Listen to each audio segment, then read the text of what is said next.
Shalom, saudara yang dikasihi Tuhan. Apa kabar saudara? Saya berdoa tetap dalam keadaan baik, sehat, serta berlimpah dengan ucapan syukur. Firman Tuhan hari ini, dampak kuasa perkataan.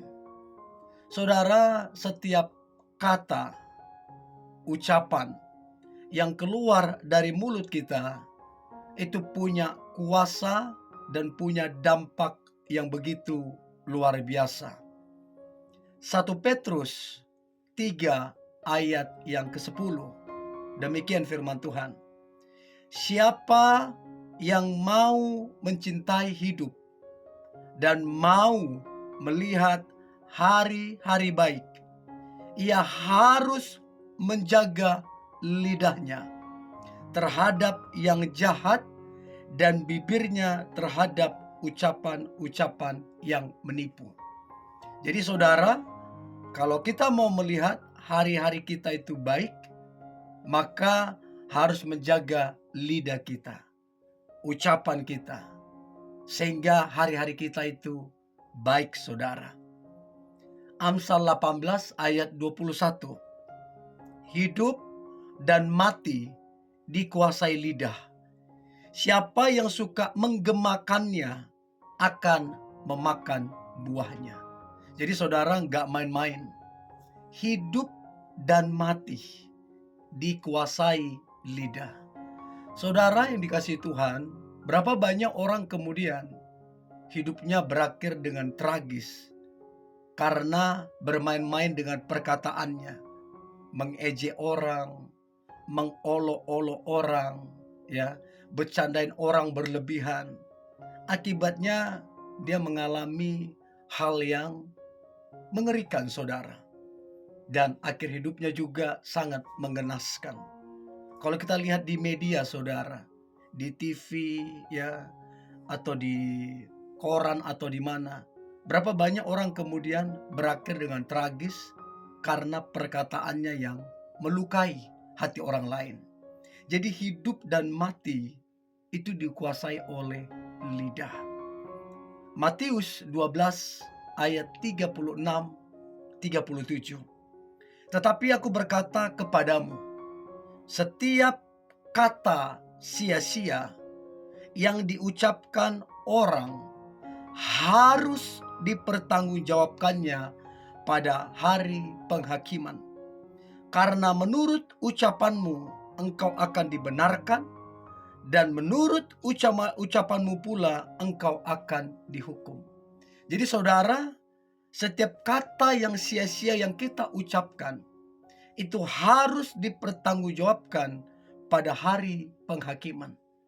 Di penghakiman nanti kita gak bisa bilang, oh aku dulu bercanda, iseng-iseng. Gak bisa.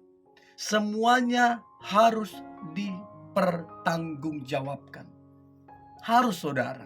Jadi jangan main-main dengan perkataan. Karena nanti semuanya akan dipertanggungjawabkan. Bahkan dikatakan, karena menurut ucapanmu dikatakan, engkau akan dibenarkan. Dan menurut ucapanmu pula, engkau akan dihukum. Saya dapati saudara, ada beberapa dampak dari kuasa perkataan ini. Yang pertama, dia membangun dan meruntuhkan. Efesus 4 ayat 29. Janganlah ada perkataan kotor keluar dari mulutmu, tetapi pakailah perkataan yang baik untuk membangun, di mana perlu supaya mereka yang mendengarnya beroleh kasih karunia. Jadi saudara, pakailah perkataan untuk membangun. Jadi dampak kuasa perkataan, dia dapat membangun dan dapat juga meruntuhkan. Berapa banyak orang akhirnya menyerah? Berapa banyak orang akhirnya orang kecewa karena perkataan kita. Jadi perkataan itu bisa membangkitkan semangat, bisa kemudian mengecewakan orang. Jadi dia bisa membangun, bisa juga meruntuhkan. Jadi gak main-main dampak daripada kuasa perkataan. Yang kedua, dia dapat kemudian membawa kesembuhan. Ya, kalau kita baca di dalam Matius 21 ayat 21, Yesus menjawab mereka, "Aku berkata kepadamu, sesungguhnya jika kamu percaya dan tidak bimbang, kamu bukan saja akan dapat berbuat apa yang kuperbuat dengan pohon ara itu, tetapi juga jikalau kamu berkata kepada gunung ini, beranjaklah dan tercampaklah ke dalam laut, hal itu akan terjadi." Jadi saudara, ternyata perkataan itu punya kuasa dapat menyembuhkan. Jangankan orang sembuh, gunung saja pun dikatakan kalau kita punya perkataan yang membangun, perkataan iman, gunung itu pun akan beranjak, akan berpindah. Jadi saudara, perkatakanlah kata-kata iman. Jikalau hari ini saudara mengalami kelemahan tubuh, mengalami sakit, perkatakan perkataan-perkataan iman. Dan percayalah, terjadi kesembuhan. Kuasa perkataan yang ketiga adalah membawa berkat dan membawa kutuk. Kita pilih yang mana? Apakah kemudian perkataan itu membawa berkat kepada kita, kepada orang, atau kemudian membawa kutuk kepada kita atau kepada orang? Jadi saudara, jangan main-main dengan perkataan. Dia mampu membawa berkat, dia mampu juga membawa kutuk. Ya. Lalu kemudian perkataan, dampak atau kuasanya memimpin kita ke jalan yang benar atau ke jalan yang salah.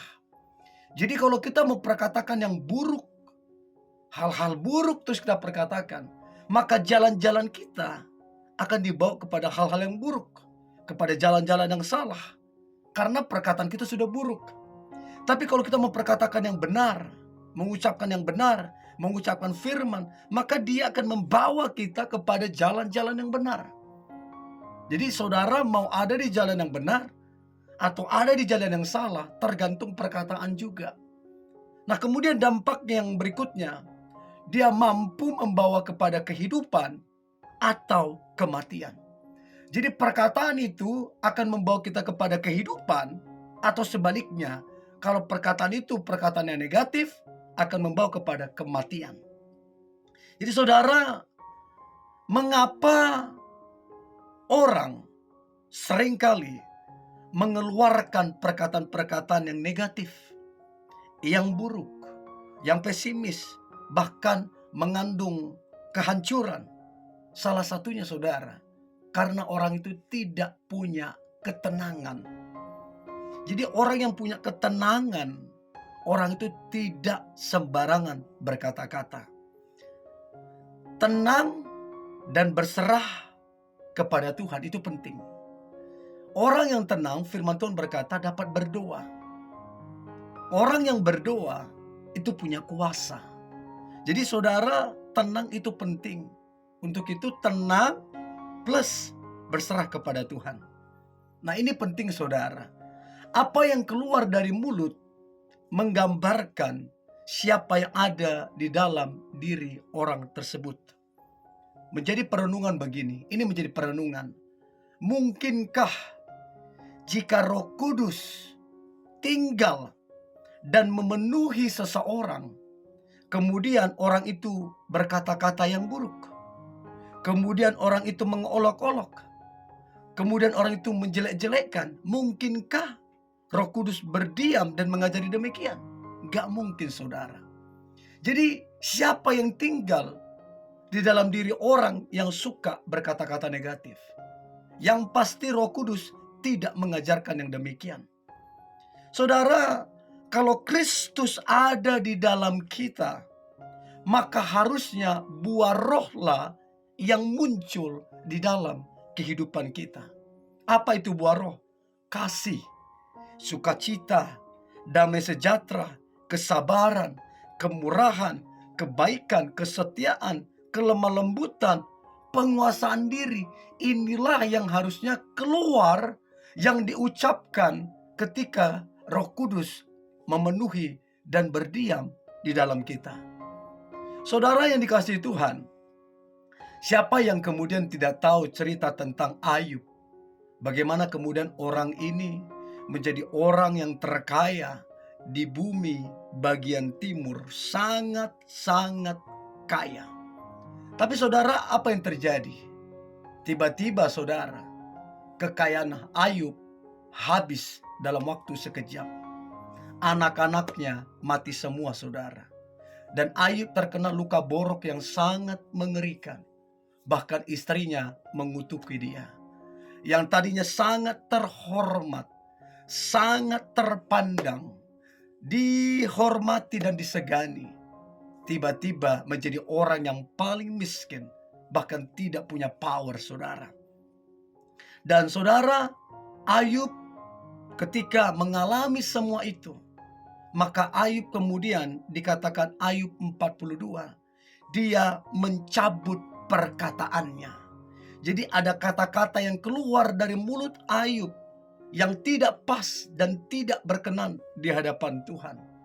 Ayub 42 ayat 5 sampai 6. Hanya dari kata orang saja aku mendengar tentang engkau, tetapi sekarang mataku sendiri memandang engkau.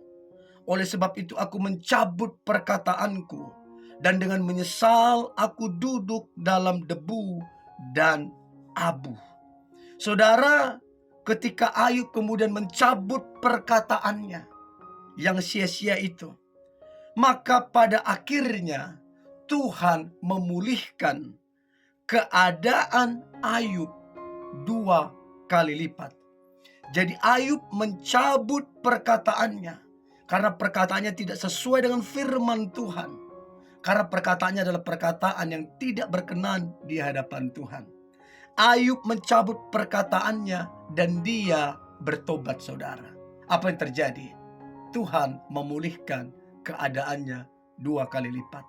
Saudara yang dikasihi Tuhan, saya tidak tahu adakah di antara saudara yang mungkin juga mengalami apa yang seperti Ayub alami, sehingga kemudian mengucapkan kata-kata yang tidak berkenan, kata-kata yang tidak sesuai dengan firman.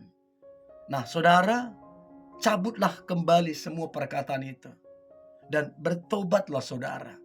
Maka percayalah, seperti Ayub dipulihkan Tuhan, maka saudara dan saya juga akan dipulihkan Tuhan. Tahun ini ya saudara adalah tahun yang baik, tahun di mana Tuhan akan memulihkan kita. Untuk itu, cabutlah perkataan-perkataan yang negatif dan ucapkanlah perkataan-perkataan iman, perkataan yang sesuai dengan firman Tuhan.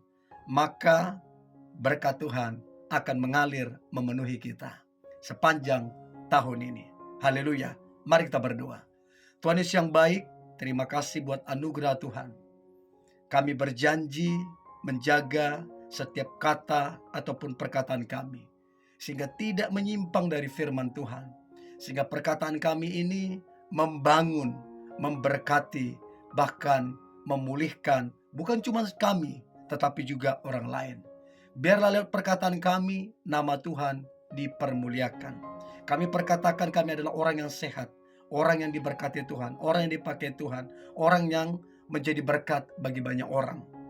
Kami percaya Tuhan Immanuel menyertai kami dan hidup kami menjadi berkat. Di dalam nama Tuhan Yesus kami berdoa dan mengucap syukur. Haleluya. Amin.